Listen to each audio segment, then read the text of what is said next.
buenas tardes en nombre de ese Consejo Asesor de la Agenda Urbana de Dalet y desde ya mi más sincero agradecimiento a las personas que hoy nos acompañan para ilustrarnos y poder profundizar en un tema que tristemente está de actualidad, pero que antes de que ya estuviera de actualidad por la tragedia de la Dana vivida en Valencia era un tema de máxima importancia cuando hablamos de ciudades y hablamos de sostenibilidad. Hablar de ciudad sostenible implica dedicar poner foco y dedicar mucho espacio y mucha profundidad a ver qué relación tiene la ciudad con la naturaleza en procesos que a veces llamamos de naturalización y a veces de renaturalización de nuestras ciudades. Lo vamos a ir viendo a lo largo de esta tarde. Como todos ustedes saben, el Consejo Asesor de Agenda Urbana de DALEP organiza estos webinars de forma periódica con el objetivo de contribuir al reto que supone entender cuál es en estos momentos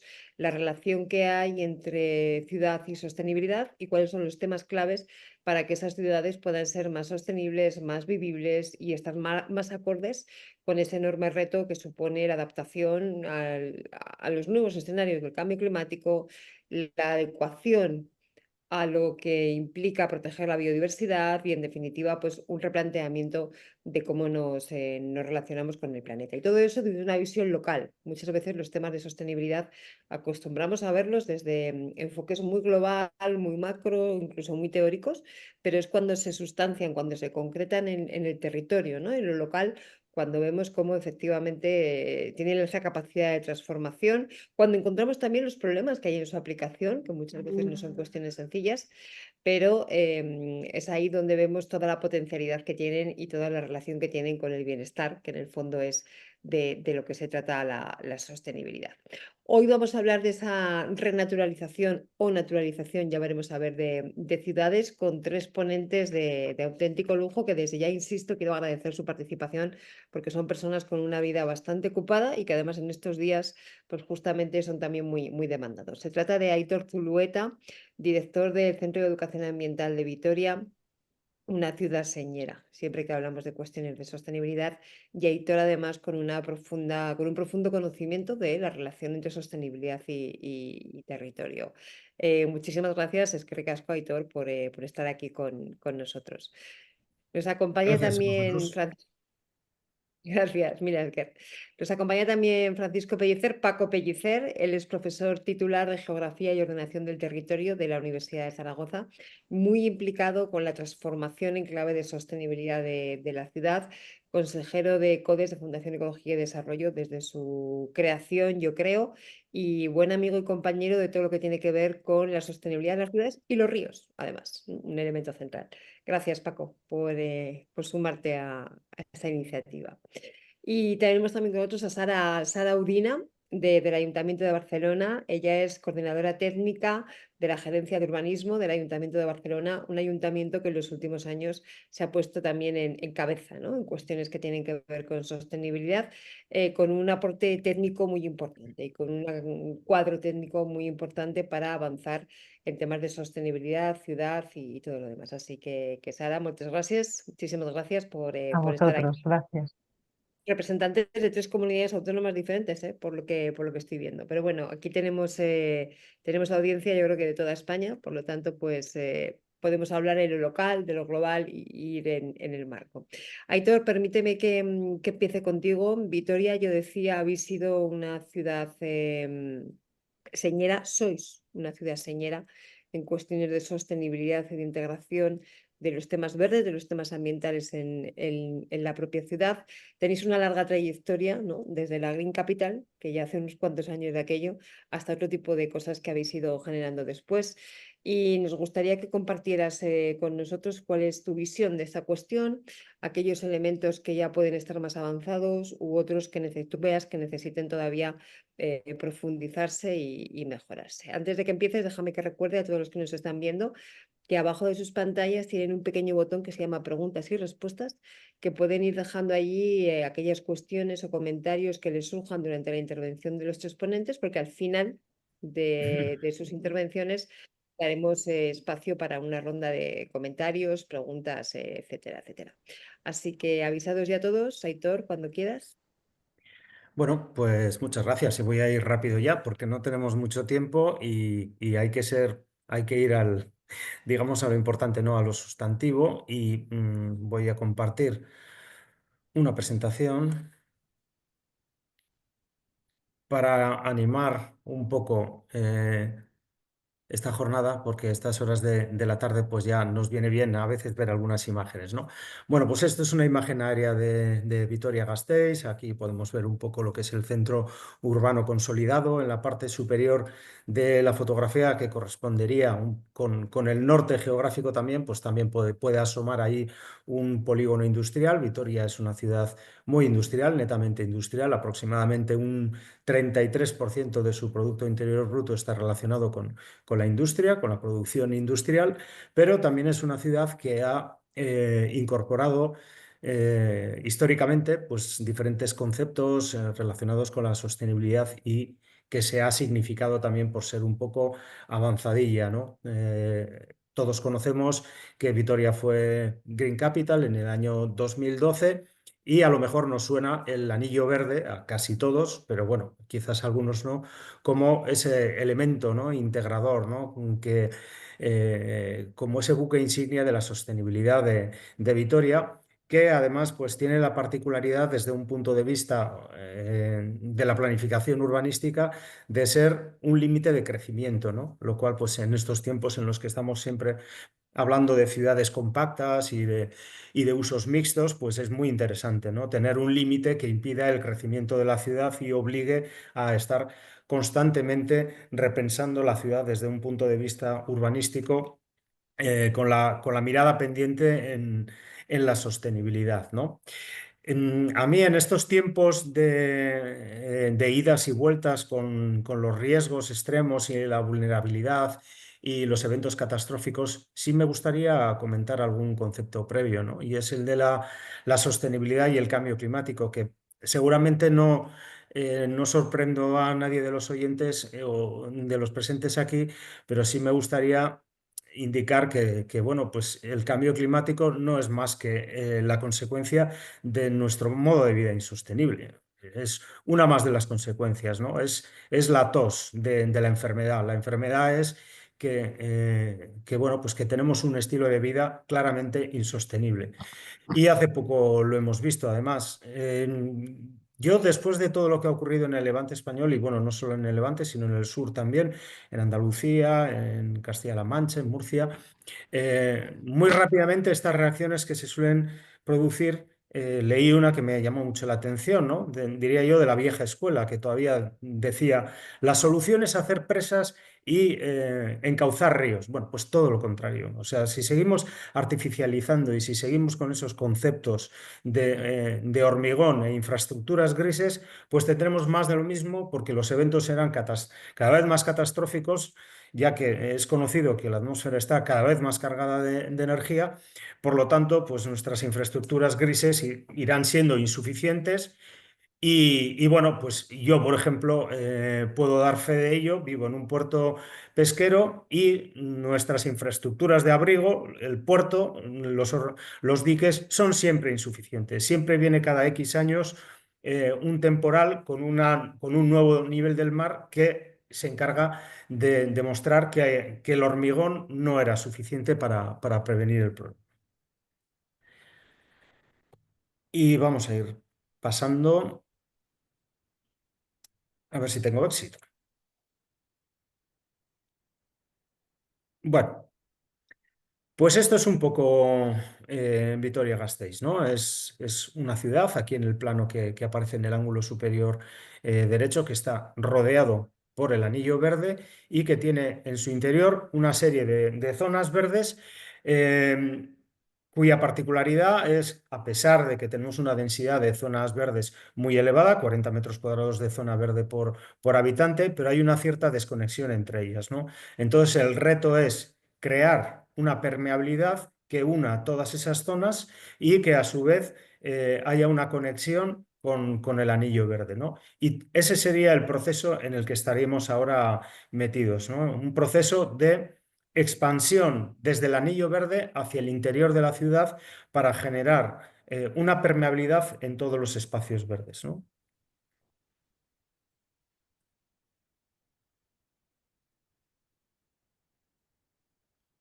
Eso es, aquí tenemos una sección de la ciudad, la parte medieval, almendra verde que le llamamos nosotros, la ciudad consolidada, los nuevos barrios y el anillo verde, ¿no?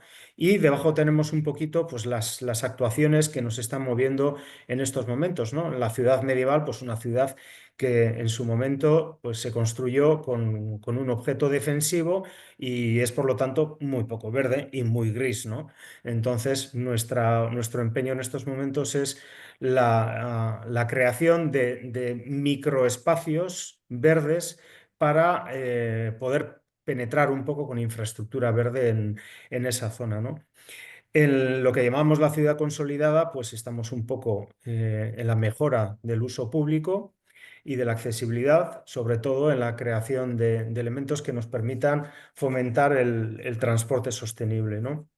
Y también en el desarrollo de infraestructuras de agroecología urbana y de mejora del suelo, ¿no? Mejorar la permeabilidad del suelo, reducir su artificialización, generar huertos urbanos, bosques comestibles, en fin, hay muchos conceptos, ¿no?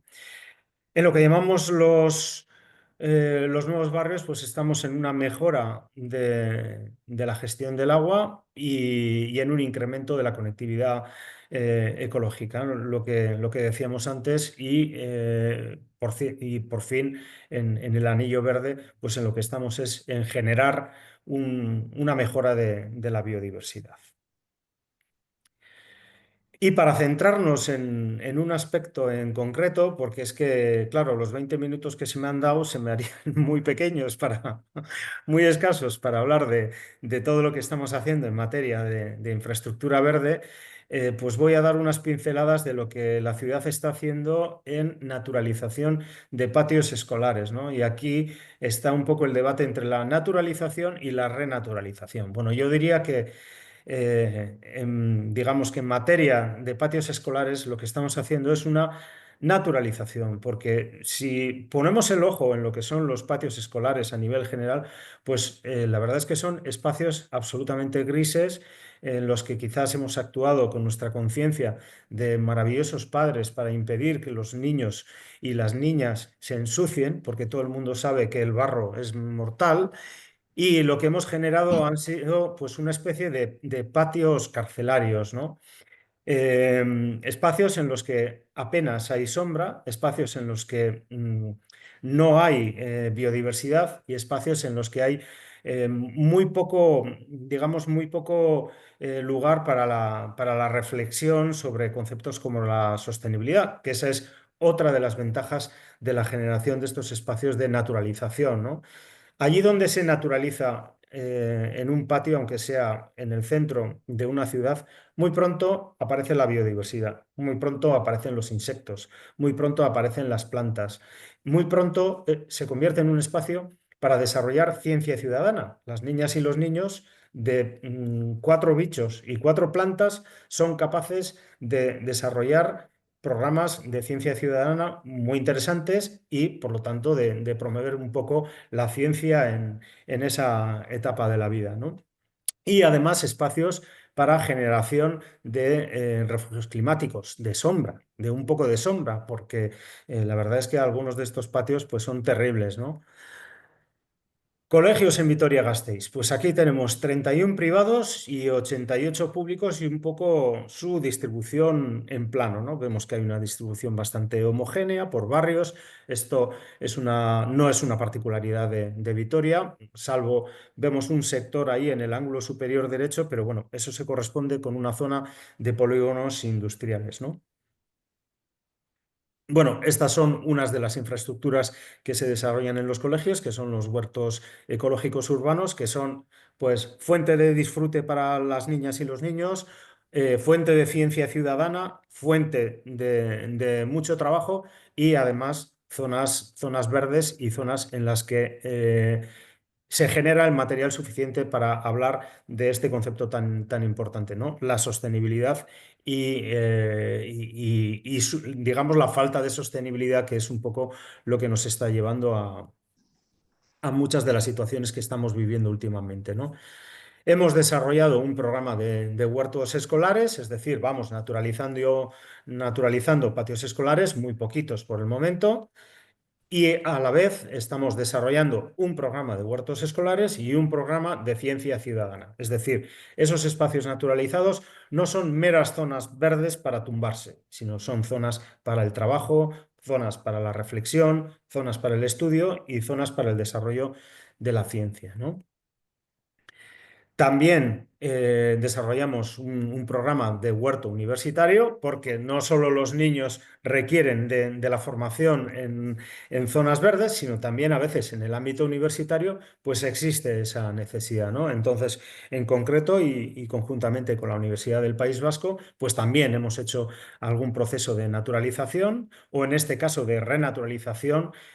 Se trata de un centro que sí tenía una zona verde, pero una zona verde que estaba abandonada. Entonces lo que hacemos es generar un huerto urbano en esa zona verde que estaba pues ahí un poco dejada de la mano de Dios, ¿no?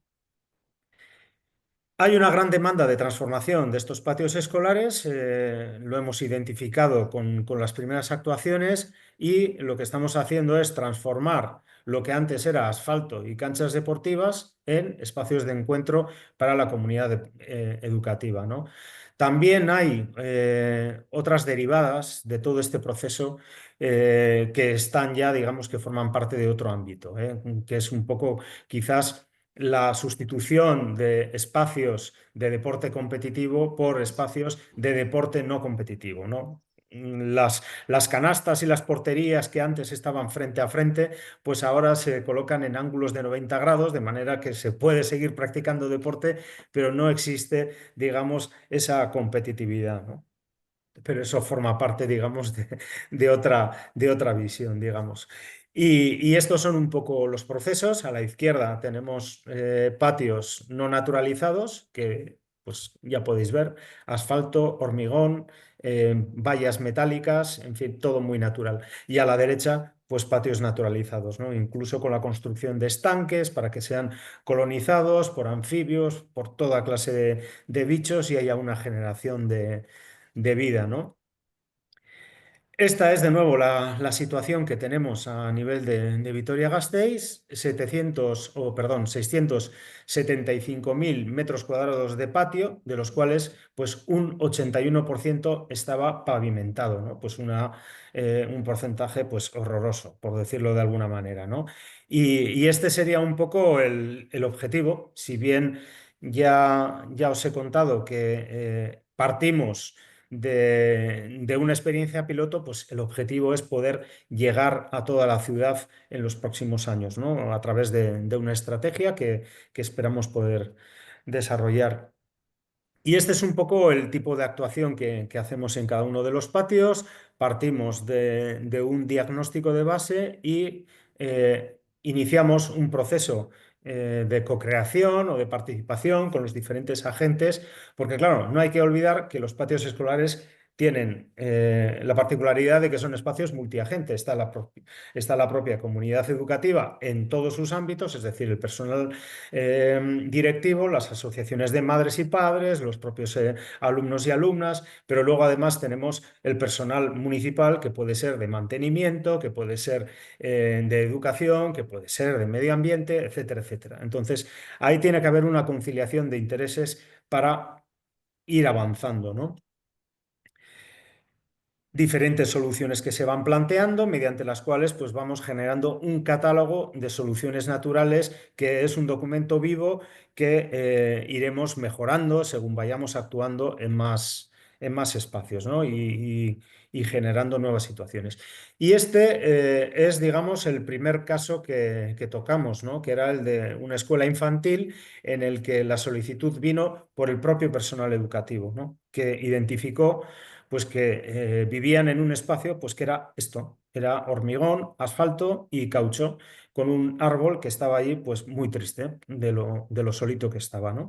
Entonces se diseñó una primera actuación, una actuación en la que se trata de eliminar la mayor parte de suelo artificializado para su sustitución por suelo no artificializado, mejorar la infiltración de lluvia en el terreno y generar diferentes espacios de juego para las niñas y los niños, ¿no?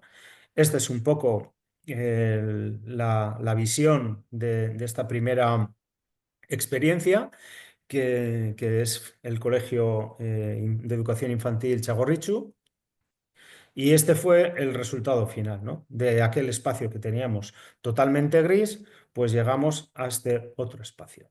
Y estos son diferentes elementos. Ya vemos que estamos hablando de niños muy pequeños, pero que pueden encontrar en estas zonas verdes pues diferentes alternativas de juego, ¿no? Hombre, en realidad los niños pequeños poco necesitan para jugar, porque se valen por sí mismos, ¿no? Para desarrollar la imaginación, pero se trata de eliminarles todas las barreras que se habían generando con todo hormigón, todo asfalto y todo metal, ¿no? Y bueno, pues esta es un poco la situación de esta experiencia, ¿no? A partir de ahí se desarrolla un programa de actuación en diferentes centros y hasta el año actual pues se ha actuado en estos colegios, ¿no? En concreto en 12 colegios, y esto se va haciendo según vamos obteniendo financiación y según los colegios se van postulando para actuar en ellos, ¿no? Hacemos un proceso participativo para el codiseño de la intervención en 5 fases. Ya hemos explicado previamente lo complejo de trabajar en estos espacios multiagente, y en el cuadro este que tenemos aquí en la zona superior derecha, pues podemos ver un poco los presupuestos que hemos manejado, ¿no? Aquí nos falta una de las actuaciones, que fue el Colegio Odón de Lorza, que precisamente es el que tuvo un presupuesto más elevado, ¿no? Que estamos hablando aproximadamente de 300.000 euros, ¿no? Ya veis que son cantidades modestas, que son actuaciones modestas, pero bueno, pues vamos progresando poco a poco, ¿no? De momento son 12 colegios, hay otros dos que están previstos para el año 2025, pero siempre un poco con la vista puesta en actuar en toda la ciudad. Obviamente, no podemos actuar en aquellos colegios que no se quieren dejar naturalizar porque consideran que el hormigón y el asfalto están muy bien. Pero este es un poco de una manera así rápida y atropellada. ¿Cuál es nuestro proceso? ¿Cuál es nuestro siguiente objetivo? Bueno, ahora estamos trabajando en un diagnóstico a partir de estas experiencias piloto, y después del diagnóstico nos gustaría desarrollar una estrategia para actuar a nivel de toda la ciudad y para poder naturalizar o renaturalizar la mayor parte de los centros educativos. Y hasta aquí hemos llegado. Yo creo, Cristina, que me he ajustado al tiempo así milimétricamente, ¿no? Más o menos. No, no, más o menos no, perfectamente. Muchísimas gracias. Venga, pues muchas gracias. Y gracias porque la verdad es que es muy difícil sintetizar todo esto, y luego me gusta mucho ese enfoque que le has dado, ¿no? De plantear primero la política macro y global de Vitoria-Gasteiz en torno a cuestiones de naturalización, etcétera, pero luego concretarlo en un ejemplo muy, muy, muy conciso, ¿no? Como es el tema de los patios de colegio, de los coles y demás. Oye, Miguel Ballesteros me preguntaba, es más, me pedía que te preguntara ya directamente. ¿Cómo se gestiona el tema de los huertos urbanos? Si esa iniciativa y lo gestiona el ayuntamiento, el colegio, el AMPA, ¿quién lidera un poco todo ese proceso? Los huertos urbanos son gestionados por el propio colegio, son gestionados por el colegio, por el AMPA. A veces se buscan fórmulas mixtas. Lo que hacemos desde el ayuntamiento es generar el espacio, hacer la obra, digamos, para generar el espacio, y después hacemos un seguimiento. Hacemos un seguimiento de que se desarrolle digamos, el programa. También es importante significar que, al menos a nivel de Euskadi, tenemos lo que se llama el programa de Agenda Escolar 2030, y es un programa que concilia a nivel de municipio, entre ayuntamiento y centros escolares, el desarrollo cada 2 años, en ciclos de 2 años, de una materia diferente, ¿no? De una unidad didáctica diferente relacionada con diferentes aspectos, ¿no? Si un municipio y sus centros deciden por 2 años desarrollar el tema huertos escolares, desarrollamos huertos escolares. Para que veáis, por ejemplo, ahora en Vitoria, para este curso y el siguiente desarrollaremos la circularidad. Pero sí, la gestión de los huertos se lleva directamente desde el centro, pero tenemos que tener en cuenta que la mayor parte de ellos son centros municipales que están gestionados por el Departamento de Educación. Entonces ahí tenemos esa confluencia multiagente, ¿no? El Departamento de Educación, el Departamento de Mantenimiento, que siempre nos está diciendo, cuidado con esto, que... Y en realidad nos están aportando también buenas soluciones, porque si fuera por nosotros, a lo mejor, pues seríamos todavía más verdes y propondríamos más soluciones, pero claro, la clave también está en que estas infraestructuras sean sostenibles también en el tiempo. Ujú. Claro. No es, lo importante no es plantearlas, sino mantenerlas durante mucho tiempo, ¿no? Genial. Pues muchísimas gracias, Aitor. Miguel, yo creo que ha quedado claro. Vamos a continuar avanzando con los dos ponentes, con Sara y con Paco Pellicer, y luego retomamos el debate y cuestiones o preguntas que pueda haber de quien nos está viendo. Sara Udina, desde el Ayuntamiento de Barcelona. Tú tienes una reflexión hecha a través de tu trabajo acerca de los términos y conceptos de esto que llamamos el verde urbano, ¿no? Por decirlo de Sí, alguna. ¿Cómo podemos entender esta idea de lo verde urbano, del verde urbano? ¿Qué significa? pues mira, como pensaba ya que Aitor nos mostraría excelentes ejemplos de Vitoria, no he querido hablar y listar de lo que hacemos en Barcelona, sino que me gustaría esto, si me permitís, reflexionar sobre estos conceptos, que además han salido todos en su presentación.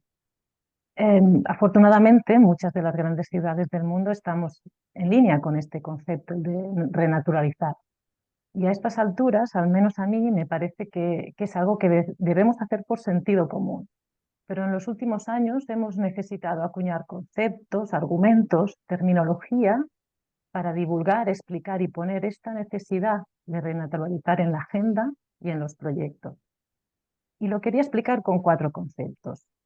El primero sería el de infraestructura verde, que también ha salido en la presentación de Aitor. En los 90 ya se hablaba de infraestructura verde y el concepto comenzó a popularizarse como una alternativa más sostenible a la infraestructura gris, las construcciones tradicionales, las carreteras. Pero fijaros, tuvimos que poner al verde como un humilde adjetivo al nombre importante de infraestructura para elevar algo su importancia. Y el verde, gracias a haberse disminuido a una mera calificación de la infraestructura, pues subió de nivel y por lo menos estaba codeándose con otras infraestructuras de igual a igual, buscando su espacio en la complejidad urbana. Yo pienso que el término fue una buena y lo es, una buena estrategia para que el verde pudiera competir. No olvidemos que la competición por el espacio en las ciudades es feroz. Y entonces vamos con otro concepto, el de los servicios ecosistémicos. Ligado a la infraestructura verde está el concepto de los servicios ecosistémicos, que aunque el concepto fue utilizado ya en los 70, se popularizó en los 2000 gracias a la ONU.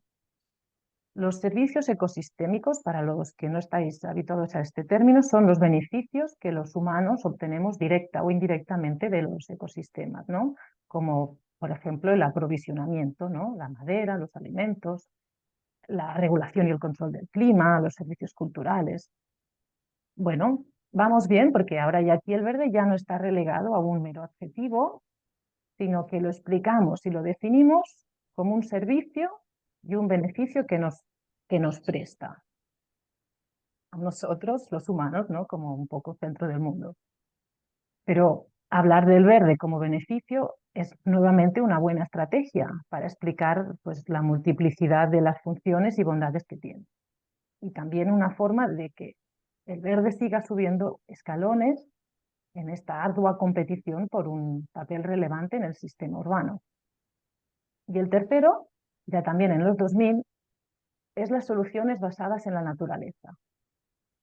Este término creo que se introdujo por la Unión Internacional para la Conservación de la Naturaleza. Estas soluciones consisten en utilizar elementos y procesos naturales para enfrentar y resolver problemas ambientales, sociales y económicos. Adaptarnos al cambio climático, aprovechar la capacidad multifuncional de la naturaleza, etc. Y utilizar las soluciones basadas en la naturaleza es nuevamente una buena estrategia integral de sostenibilidad para dar forma a nuestras ciudades y resolver aspectos de forma más eficiente que antes se derivaban exclusivamente a la ingeniería, como por ejemplo los sistemas de drenaje sostenible.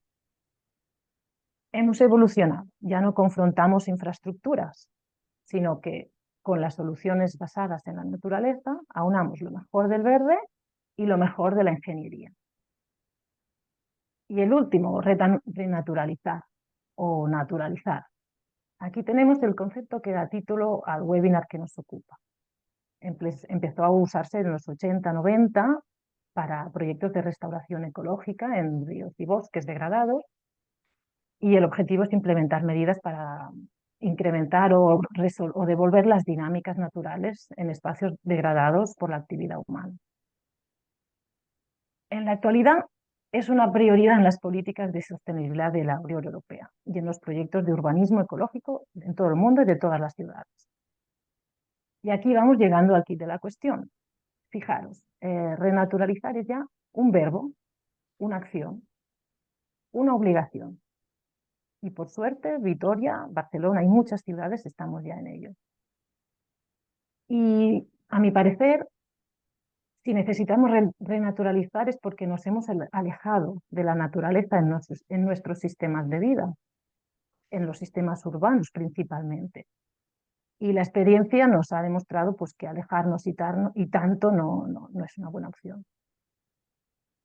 Todo ello a mí me hace pensar y me pregunto, la capacidad humana de actuar de manera contraria a nuestra naturaleza es algo bastante curioso y sorprendente, y no solo en el ámbito urbano, ya que hacemos un sinfín de cosas contrarias a nuestra naturaleza, ¿no? Difíciles de comprender. Bueno, supongo que tendrá alguna justificación esto, pero con todo ello, lo que quiero transmitir es como muy claro, que hemos ido evolucionando y cambiando el concepto del verde.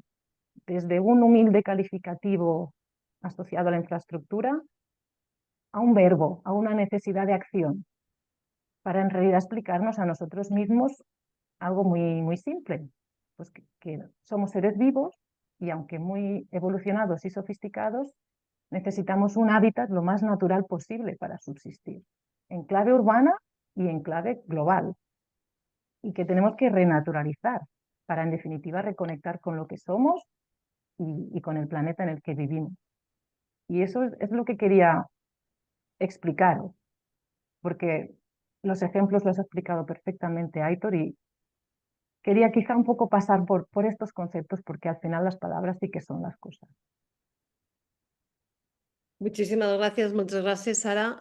Clarísimo. Yo creo que muy importante esta revisión conceptual que has hecho, porque nos permite entender el para qué de todo esto, ¿no? O sea, podemos hablar de naturalización o renaturalización y podemos hablar de zonas verdes, de parques, de patios escolares, de riberas, de muchas cosas, ¿no? De azoteas en un momento determinado, pero a veces se nos olvida el para qué. Y el para qué yo creo que efectivamente se entiende mejor haciendo este recorrido que tú has hecho desde un punto de vista conceptual, ¿no? Ayudando a entender el para qué de las cosas. Y creo que es muy importante también introducir el tema de los servicios ecosistémicos en el ámbito de la ciudad, porque muchas veces cuando hablamos de servicios ecosistémicos, inmediatamente se nos va a la cabeza al mundo rural o a entornos más naturales, ¿no? Cuando en realidad todo el tema de servicios ecosistémicos, donde más se está necesitando, ¿no? Y es más acuciante, es donde viven más las personas, lógicamente, ¿no? Que es en las ciudades. Por lo tanto, muy interesante el traer esto aquí a discusión. Y qué bien, Sara, qué bien este planteamiento de decir, bueno, ya hemos superado la competencia entre ingenierías versus infraestructuras verdes, ¿no? Que lo que hacemos es unir lo mejor de la ingeniería y lo mejor de lo verde para dar esos espacios que nos permitan reconectar y que nos permitan tener esos servicios ecosistémicos. Así que muchísimas gracias por toda esta trayectoria conceptual, que luego seguro que en el debate tenemos oportunidad de profundizar muchísimo más. Paco, te voy a dar la palabra porque tú has trabajado en las ciudades y estos procesos de naturalización con mucho énfasis también en todo lo que tiene que ver con la interacción de los ríos. Paco Pellicer fue una de las almas, cuerpos, neuronas, cabezas pensantes de todo el tema de la recuperación del río Ebro con motivo de la Expo 2008 en Zaragoza, aparte de otras muchas actuaciones de carácter ambiental. Así que creo que tu visión es muy, muy importante para que nos ayudes a completar esta panorámica que estamos haciendo. Cuando quieras. Muy bien. Yo de formación soy geógrafo físico y teóricamente, según nuestras disciplinas, debería ocuparme de la geomorfología, del clima, de la biogeografía. Y mira por dónde, pues hace ya más de 30 años, pues fui requerido por un equipo interdisciplinar de ingenieros y arquitectos que me dijeron, ¿por qué no trabajamos juntos? Porque tenemos muchas cosas que hacer y necesitamos un geógrafo que nos diga cosas en relación con los ríos, con la ciudad. Mientras tanto, algunos de mis compañeros, que eran muy ortodoxos, pues no acababan de entender desde la geografía de las 3 áreas de conocimiento y demás, qué hacía un geógrafo físico en la ciudad. Y tuve que explicarles que mientras la ciudad necesitase del aire, de la atmósfera, mientras necesitase del agua, del suelo, del resto de los seres vivos, mientras la ciudad necesitase de todo eso, en ese caso sería necesaria la aportación desde la geografía física. Bueno, la verdad es que he trabajado en equipos interdisciplinares desde hace mucho tiempo. En estos momentos pues tengo un pie apoyado en AUDEMA, que es Agua, Derecho y Medio Ambiente, un grupo con el que trabajo temas de seguridad hídrica. Es un grupo fundamentalmente de investigadores de derecho. Y también estoy en un proyecto Perestar que es con arquitectos y urbanistas, en la que se trabaja pues, sobre los retos en las áreas periurbanas en transformación en numerosas ciudades españolas. Así que desde mi punto de vista, lo que quiero mostrar es el interés, primero, de romper las fronteras disciplinares, romper las fronteras no solo desde el punto de vista académico, sino también en nuestro ámbito profesional de estas luchas gremiales, a veces que nos hace perder el tiempo. Olvidémonos de eso.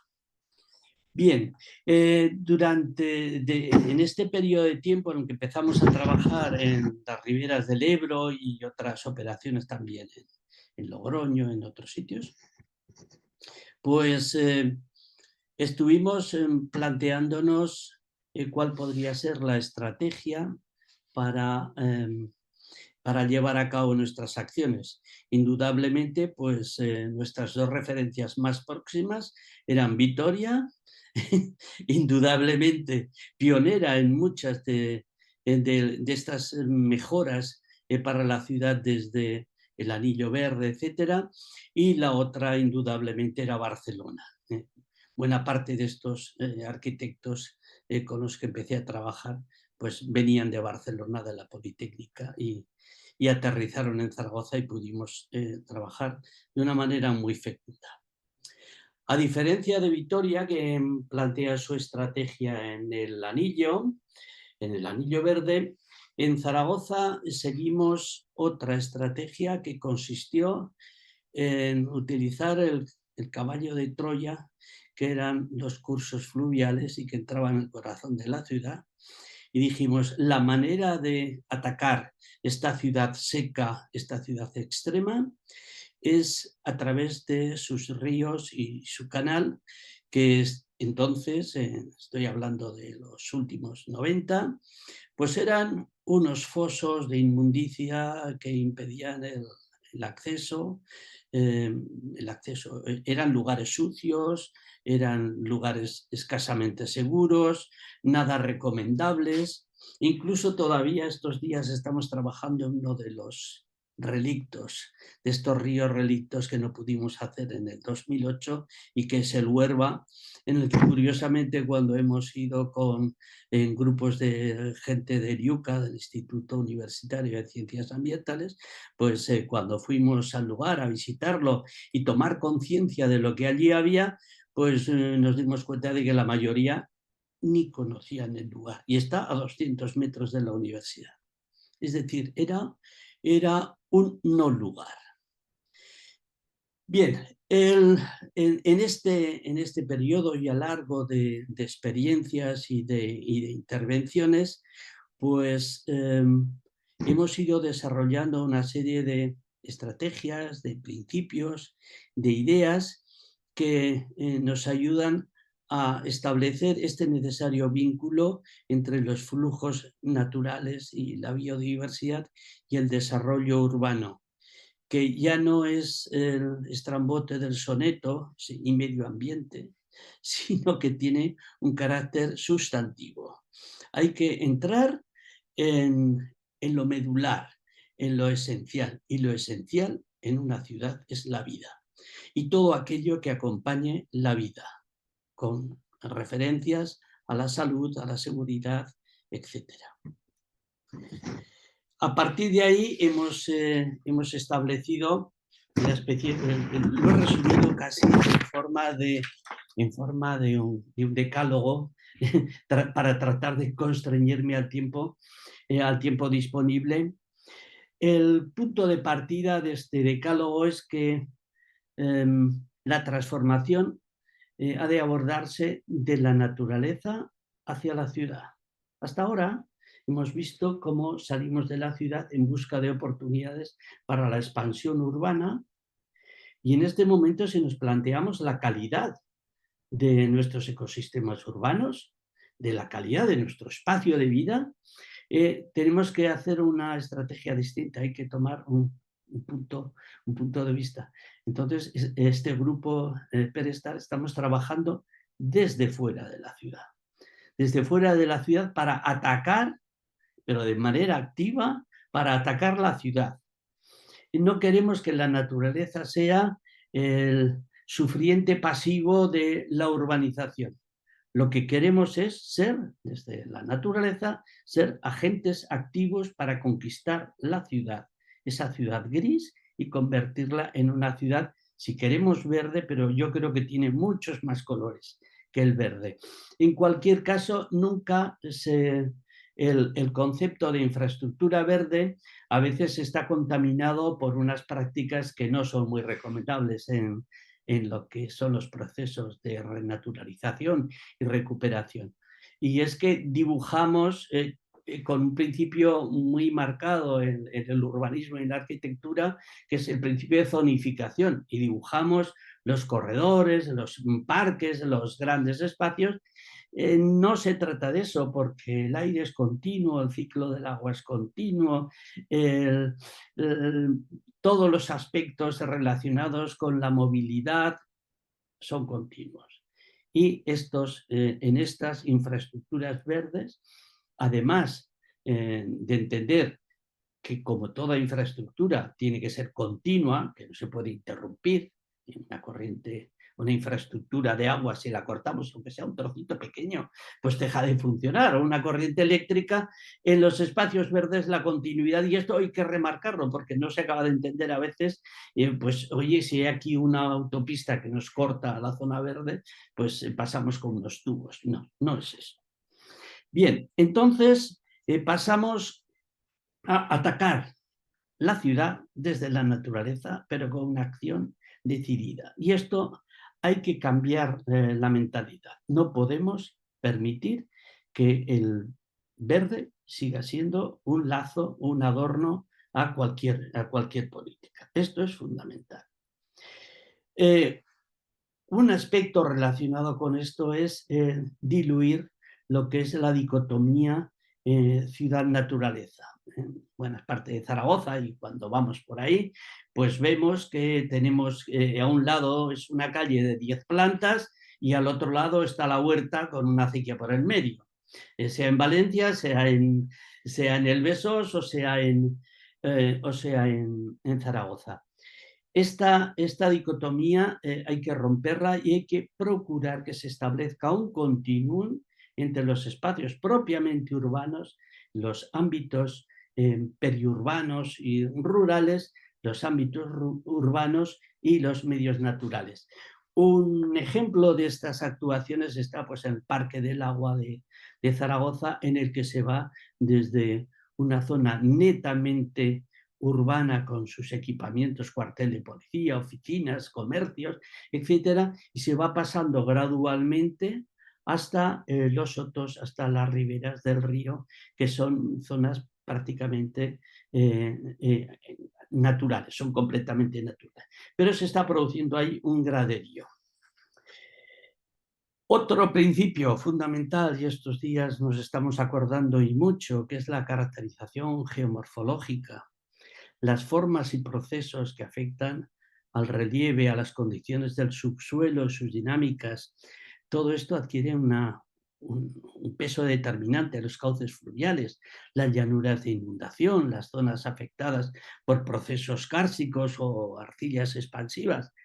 Todo esto tiene que estar incluido en lo que es la planificación, y este es un principio al que hay que atender. Estamos hartos ya de ver catástrofes provocadas por estas malas prácticas en relación con la geomorfología. Otro es el principio de caracterización ecológica, en la que conservar los ecotopos y especies. Es decir, en nuestro caso, voy a hablar en Zaragoza, que es donde lo que mejor conozco, pues de estos espacios húmedos y fluviales hasta las estepas más, introducir y conservar esos elementos característicos de la región en la que nos encontramos es fundamental. El principio de la caracterización climática. Localizar las cosas de la manera más apropiada. Colocar las empresas que emiten contaminantes, papeleras, etcétera, pues colocarlas en los lugares en los que haya una mayor dilución del viento, y nosotros, pues gracias al cierzo, nos libramos de no oler toda Zaragoza todos los días a coliflor podrida. Indudablemente en la planificación climática, pues tenemos que establecer todas aquellas medidas para mejorar la calidad térmica y higrométrica, es decir, facilitar suelos impermeables, abundante vegetación, que la vegetación evapotranspire, consumirá energía y nos refrescará el ambiente y lo humectará. En una ciudad seca como Zaragoza es bien de agradecer, y buena parte de estos parques, de estos ríos recuperados, pues se convierten en unos refugios climáticos de primer orden. En relación con la infraestructura verde, indudablemente apostamos por la conexión de grandes espacios abiertos, pero grandes espacios abiertos que tienen que estar interconectados, que tienen que estar unidos por esta infraestructura continua, de tal manera que no basta con decir los metros cuadrados por habitante de verde, hay que ver dónde están, y desde luego la creación de grandes espacios junto a las ciudades tiene un efecto mucho más benéfico que la misma superficie repartida en pequeñas unidades, fundamentalmente porque se pierde la señal por los efectos periféricos. Mantener la diversidad espacial y temporal. Que sepamos cuándo es primavera independientemente de cuándo nos lo dice el Corte Inglés. Yo creo que el que en nuestras calles, en nuestras plazas, nuestros espacios abiertos, libres y gratuitos nos digan que ya es primavera es muy importante.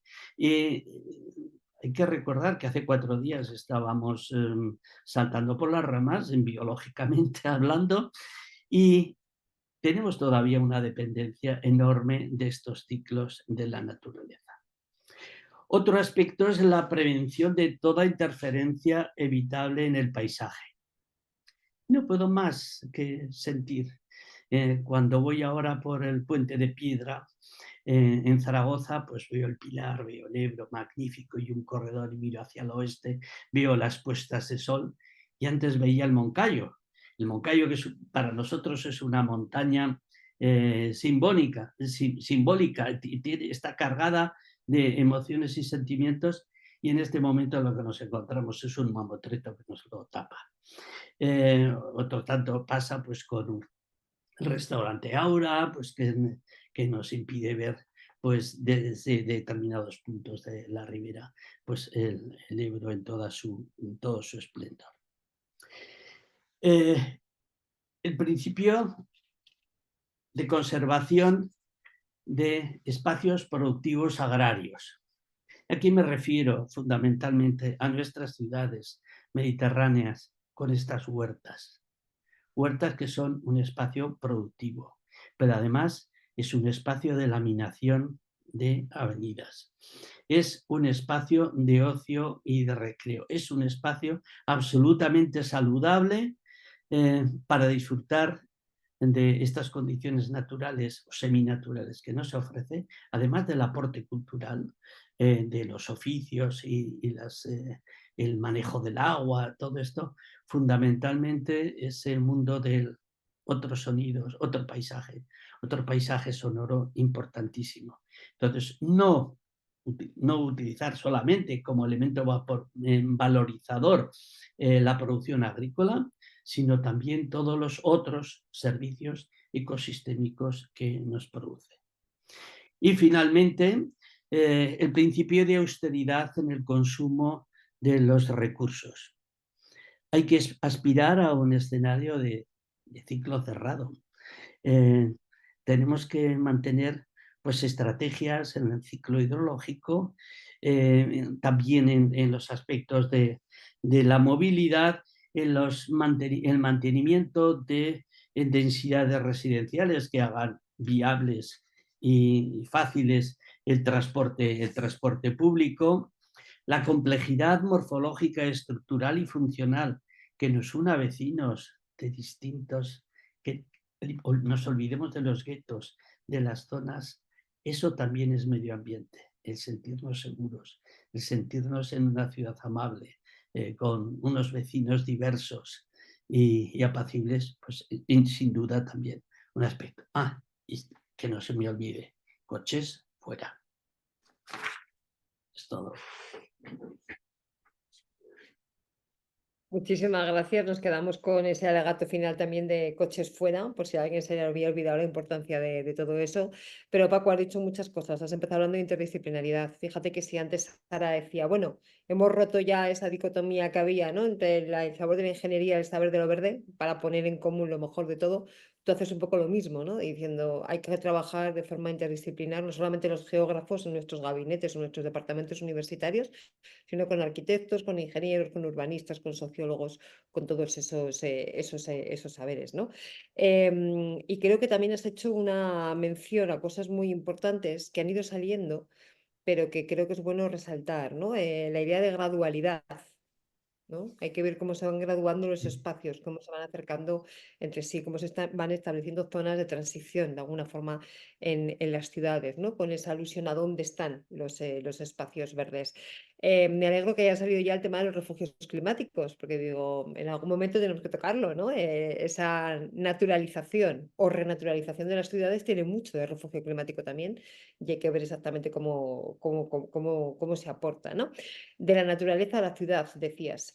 Y estaba mirando en el chat una intervención de Miguel que decía, bueno, hay veces que reverdecer los espacios es relativamente fácil, por ejemplo, el tema del anillo verde de Vitoria, ¿no? Está en la periferia, por lo tanto, pues bueno, sin quitar ningún mérito a Vitoria, ¿eh?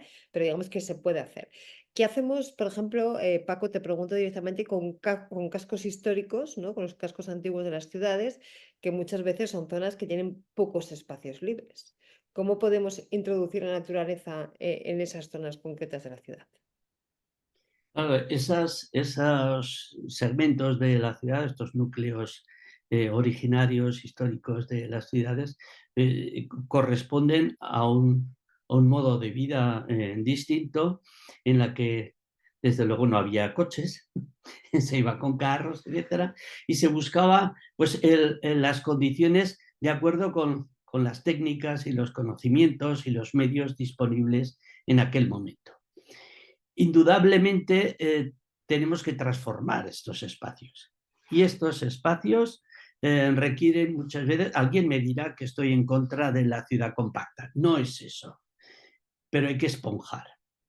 Hay que abrir huecos para que entre el sol, para que crezcan las plantas, para que haya ruidos naturales, para que haya pajarillos, para que tengamos sitios para estar más frescos, porque hay un arbolado que evapotranspira. Árboles adecuados, porque en el invierno vamos a necesitar el solecito, hoja caduca, que está ya inventado. tenemos árboles de hoja caduca que en invierno pues permite entrar el sol, y en estos lugares pues podemos tener bancos y lugares de estancia en el que recibir el sol y en verano estar protegidos. Para mí, el entrar el verde dentro de la ciudad es también dejar que entre el agua, que se infiltre, que evapotranspire, transpire con la ayuda de los árboles.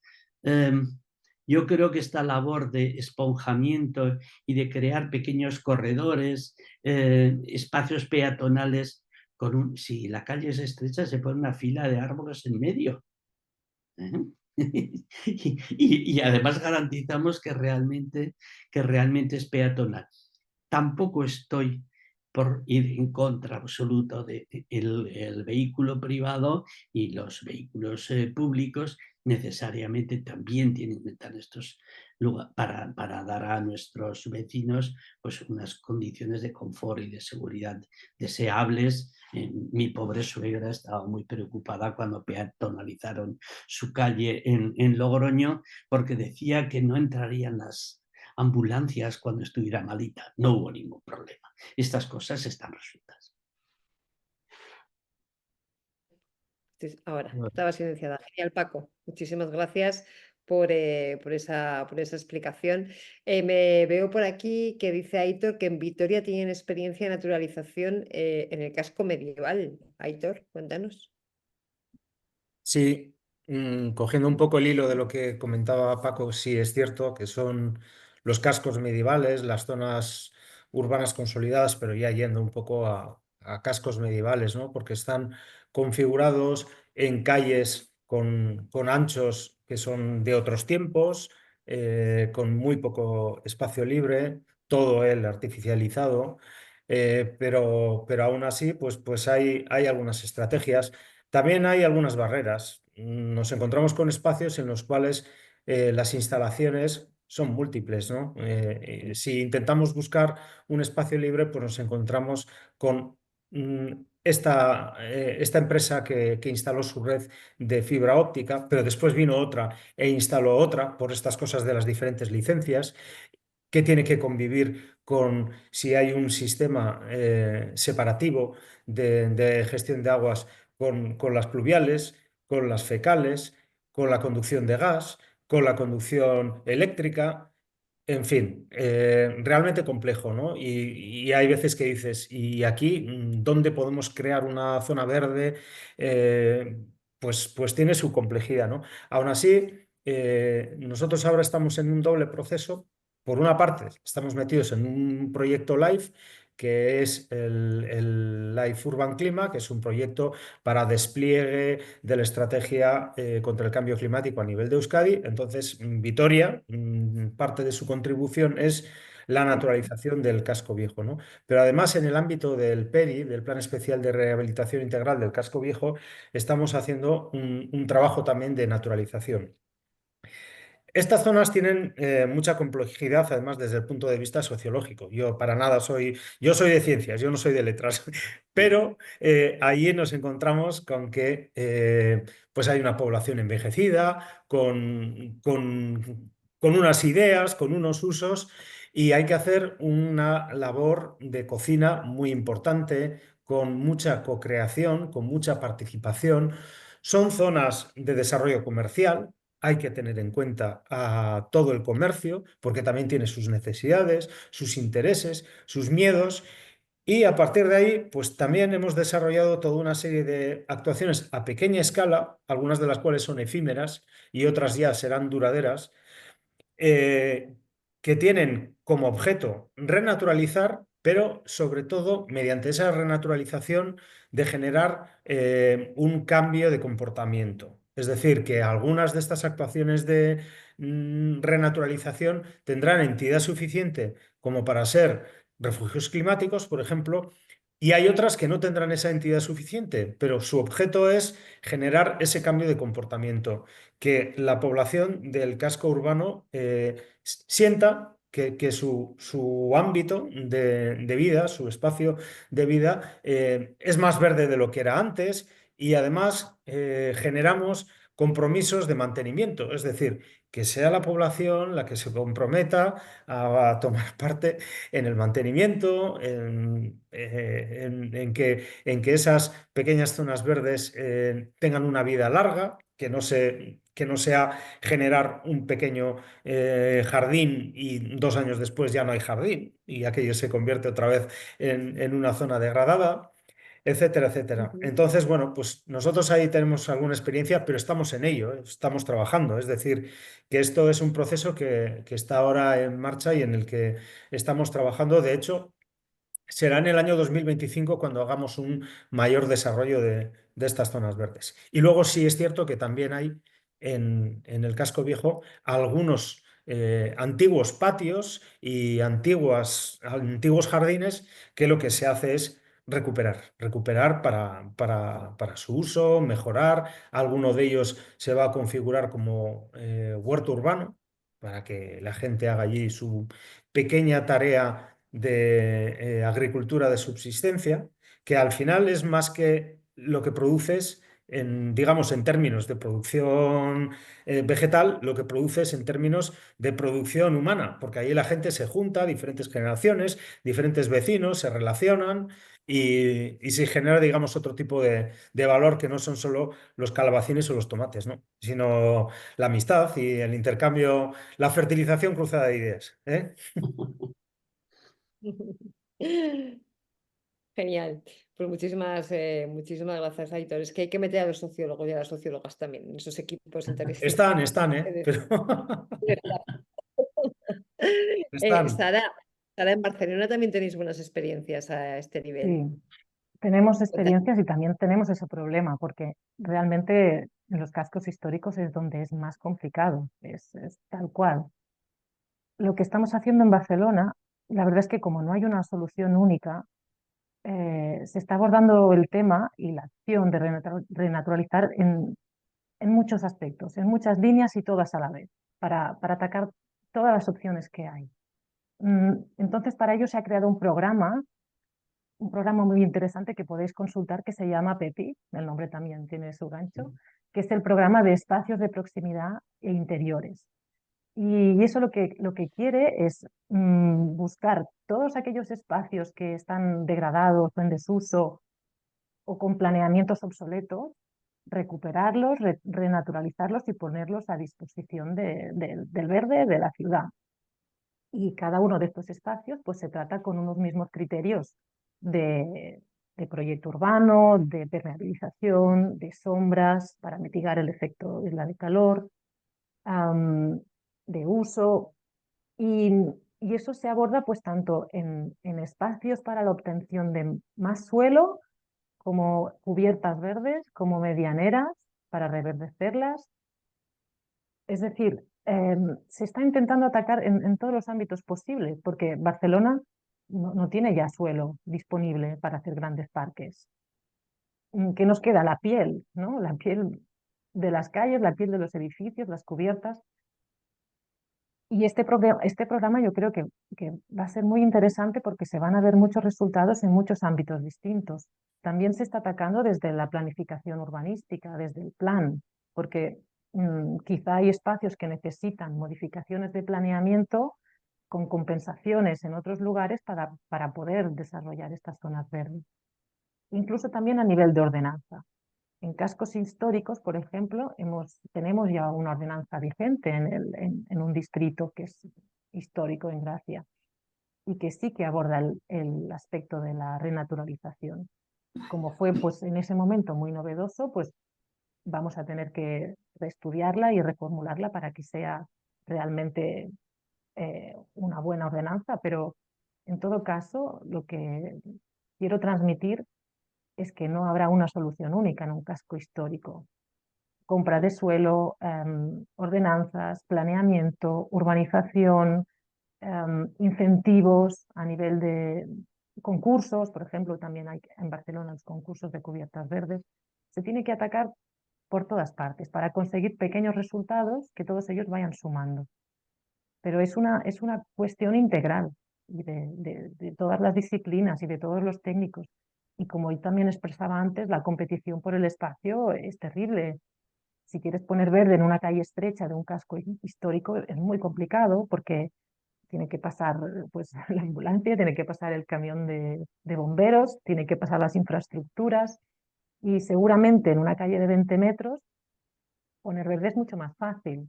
En un casco histórico es muy complicado, pero siempre hay una vía, aunque parezca pequeña, sumada con muchas otras, consigues muy buenos resultados. Sara, me preguntan por aquí si puedes repetir el nombre del programa. Sí, lo pondré en el chat. Se llama Programa de Espacios de Proximidad e Interiores. Vale, programa de espacios de proximidad e interiores del Ayuntamiento de Barcelona, entiendo. Sí, sí. Perfecto, fenomenal. Seguro que si hay alguna referencia a alguna página web o se puede consultar, ¿no? Si lo puedes poner Voy en a el chat poner aquí en mejor. el chat.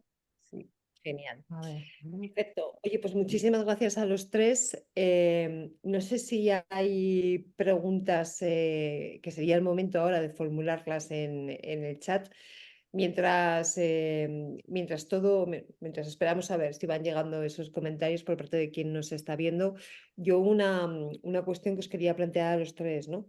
Y es que a veces, generalmente, el tema de todo lo que suponga un cambio en la ciudad, ¿no? Y un cambio que afecta el día a día, a priori puede generar una sensación, si no de rechazo, por lo menos de desconfianza por parte de la ciudadanía, ¿no? Que muchas veces cuando se avanza, nada que se avanza, esa sensación cambia y hay un acogimiento bueno. Lo hemos visto en temas de movilidad, por ejemplo, ¿no? Las primeras peatonalizaciones de cascos históricos o de las ciudades consolidadas fueron muy conflictivas.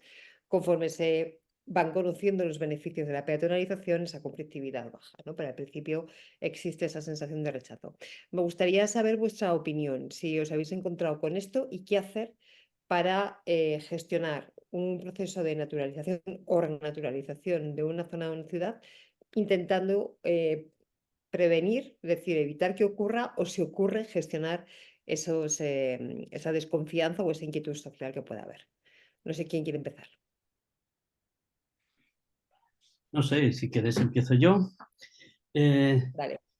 A mí me parece fundamental el hacer una labor didáctica, una comunicación clara y sincera y realmente participativa, en la que si estamos recuperando pues, un parque fluvial, nuestro Huerva de Zaragoza, si no tenemos en cuenta los colegios que están justo al lado, pues esos colegios, los niños seguirán, o en la universidad, seguiremos explicando los ríos con un PowerPoint, con bellas imágenes, pero no tendremos la experiencia de estar inmersos dentro de un cauce, de un río con su arbolado de riberas, etc. Eso es insustituible. Si hacemos una recuperación del Huerva sin contar con los colegios, con los centros de enseñanza que están en el entorno, en este caso hay más de 50.000 personas de edad escolar en distintos niveles que pueden disfrutar de ese espacio, pues creo que no le vamos a sacar todo el rendimiento. Tendremos un parque muy bonito con unos bancos, con unas cosas que durará mientras dure, pero hemos de conseguir que los vecinos entiendan que eso es suyo, que participen y que participen en todas las acciones, desde la educación, para comprender qué es lo que hay allí, pero luego también con actividades de carácter lúdico. Recuerdo que aquí en el Huerva pues hicimos un recital de poesía canalla, unos poetas malditos, y nos fuimos debajo del puente que aquí conocemos, bueno, el puente de Goya, y entre ortigas y cacas de perro hubo un recital de poemas que eran de gente que clamaba de una manera a veces muy creativa, incluso con expresiones fuertes, que reclamaba el cuidado y el disfrute de estos espacios. Entonces, el meter en la renovación de estos espacios, meter la literatura, meter la gente, meter actividades deportivas, fiestas, contad evidentemente con las personas que se refugian en estos lugares y que son personas que están a veces desestructuradas y sin techo, y que en este lugar que os estoy diciendo pues duerme una buena parte de la población indigente de Zaragoza. Incorporarlos al proceso, ¿por qué no? Yo creo que no podemos estar poniendo una vajilla muy hermosa diciendo que me invitas a la cena. Dice, no, tú me invitas a cenar, no a que vea los platos. Entonces un parque puede ser la vajilla de una buena cena. La buena cena será cuando los vecinos, el entorno, las personas que están allí puedan disfrutarlo en todas sus dimensiones. Muchísimas gracias, Paco. Aitor, Sara, Aitor. Aitor, Pues, venga, te abres. si quieres, me lanzo yo. Sí, por supuesto, en cualquier actuación, nosotros siempre partimos de la premisa que vamos a hacer una actuación que es buena en sí misma. Pero claro, hay que, hay que ver la perspectiva del otro, ¿no? Y esa desconfianza siempre existe, ¿no? Y hay que salir un poco de esa visión patrimonialista y paternalista de la administración, de pensar, no, nosotros somos los que os vamos a resolver la vida, ¿no? Y hay que romper esas dinámicas antiguas de nosotros estamos para resolveros la vida y vosotros simplemente sed buenos ciudadanos y ciudadanas, lo cual quiere decir que después de una andadura ya bastante larga de participaciones sui generis, pues parece que es el momento en el que realmente hay que ir a una participación real, integradora, no la clásica participación de, bueno, ahora se abre el periodo de alegaciones y alegáis que ya responderé, ¿no? Y además experiencias fallidas, ya conocemos muchísimas en las que la administración ha ido con ese paternalismo, ¿no? Diciendo, tranquilos, que yo voy a hacer ahora una infraestructura para el progreso de esta comunidad, ¿no? Y después eso no, al final no ha progresado precisamente por no haber tenido en cuenta a la ciudadanía, ¿no?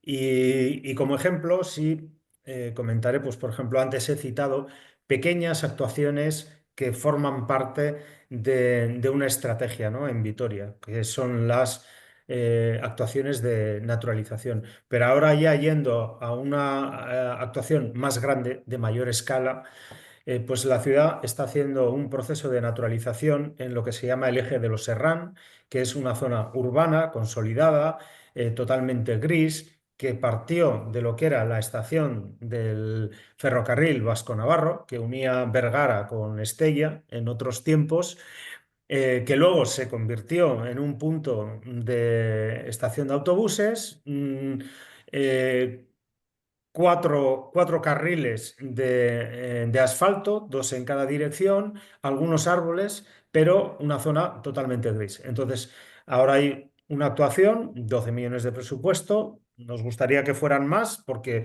la ambición es mucho mayor, pero claro, hemos tenido que reducir la actuación porque también hay que ser posibilistas, no había fondos, claro. Y cuando pones la actuación en marcha, un proceso que le va a dar una vuelta totalmente a la zona, va a dejar solo 2 carriles de los 4 para los coches y el resto lo va a convertir en un bulevar verde, nos encontramos con que la ciudadanía pues empieza a tener pegas. ¿Pero cómo? Pero verde, pero nos vamos a ensuciar de barro. Pero ¿y qué va a pasar con y qué va a pasar con las plazas de parque? Al final tenemos el coche metido dentro del cerebro. Los coches son cada vez más grandes, pero los tenemos siempre metidos dentro del cerebro. Y eso condiciona toda nuestra vida. ¿Y dónde voy a aparcar? ¿Y cómo voy a salir a comprar el pan? Y cuando llueva, ¿por dónde voy a entrar con las compras del supermercado? Y parece que eso es el, el objetivo principal de nuestra vida, ¿no? Que el coche pueda salir, aparcar. Bueno. Conclusión, pues que ahí está habiendo, digamos, una relación muy importante con la ciudadanía y según se va avanzando la obra, y en estos momentos la obra está en esa fase de desbarajuste, que está todo patas arriba, que están las máquinas a tope, que están las zanjas abiertas, pero ya la ciudadanía está entendiendo lo importante del proceso, lo bien que va a quedar aquella zona para ellos, lo mucho que van a ganar en calidad de vida. Y bueno, pues yo creo que eso se tiene que imponer, que tiene que haber una participación muy elevada de los que están directamente afectados por estas actuaciones. Por mucho que pensemos que van a ser maravillosas y que les vamos a resolver la vida. No vale con que lo pensemos, lo tienen que pensar ellas y ellos. Efectivamente, por lo tanto, cuando hablamos de participación no hablamos solamente de información, porque la información sería necesaria siempre. Eso es. Decimos, no, esto va a ser estupendo y todo el mundo sabe que va a ser estupendo. Entonces informamos y ya está. No, no, no, no. Es que lo que nosotros pensamos que puede ser estupendo, a priori puede generar en algunos casos desconfianza, inquietud, Desconfianza. celos. Por lo tanto, la clave participación. Sara, ¿coincides?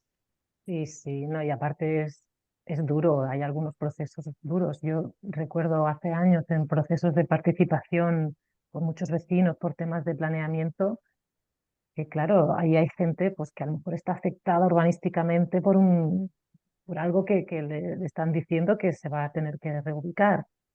Y lo último que le importa es el verde, ¿no? Aquella persona, tú estás diciendo que harás una zona verde, no sé qué, y él te dice, bueno, ¿y mi casa qué? ¿No? Mm. Y claro, defender el verde desde la administración pública, pues es lo que tenemos que hacer, porque es el bien común, ¿no? Pero a veces ha sido duro, pero yo creo que esto va cambiando. Me gustaría pensar que afortunadamente ya no estamos en esa situación y que esto ya ha cambiado.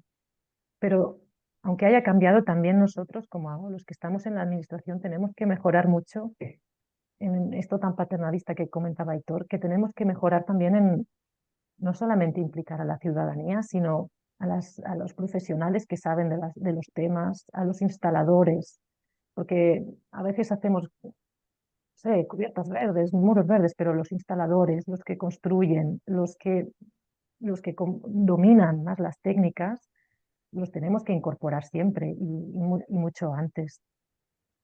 Así que sí que, no sé, yo creo que ya no estamos en ese momento en que solo la administración pública defendía el verde, que ya la ciudadanía lo quiere y lo pide. Lo que pasa es que no siempre es fácil. Ujú. Efectivamente, no siempre es fácil y esos procesos de cambio siempre generan por lo menos dudas, ¿no? Sobre todo porque estamos hablando del municipio que es el entorno cercano a la ciudadanía, ¿no? Hay otros espacios Mm. que pueden ser más distantes, ¿no? Pero cuando hablamos del municipio, sea grande, pequeño o mediano, es donde vivimos y por lo tanto es lo que nos genera eh, todas esas dudas, ¿no? Nos dice Miguel, en Jerez se han asfaltado los caminos de albero en algunos parques por la presión ciudadana, sin palabras. Pues efectivamente, pues es que hay veces que estas cosas pasan, ¿no? Por eso la transformación, la transición ecológica, sea desde el punto de vista que sea energético, el del agua, la gestión de espacios, lo que sea, o se hace con participación ciudadana y con procesos de mucha implicación, ¿no? De la ciudadanía o a veces es que incluso se ponen en cuestión y hacen retroceder posibles avances, ¿no? Muy importante. Bueno, sí, no sé si queríais añadir alguna cosa más. Yo creo que es que lo que hace falta es pedagogía política también, Ujú, para saber contar esto, no decir, no dar por supuesto que el verde es bueno. Eh, tenemos que decir de qué manera es buena, cómo vamos a poder disfrutar, cómo esto revierte en nuestra salud, cómo estos árboles filtran filtran el aire, mitigan el ruido. Y yo creo que todo eso hay que contarlo, porque los que estamos en el ajo pues ya lo sabemos. Pero hay muchas personas que no lo adivinan a la primera. Entonces, hacer esta pedagogía y subrayar los aspectos de público, es decir, lo público salva al pueblo. Yo creo que, yo creo que tenemos que insistir también en el valor de lo que son las administraciones y sus técnicos, etcétera, em, que no están ahí, que no están ahí solo para cobrar. Es decir, que hay que transmitir también con un lenguaje, si queréis, hasta afectivo, emocional. Hay que contar estas cosas para que puedan ser comprendidas en su integridad. Si no, a base de razones técnicas, pues si no tenemos un interlocutor preparado, pues difícilmente vamos a llegar a él.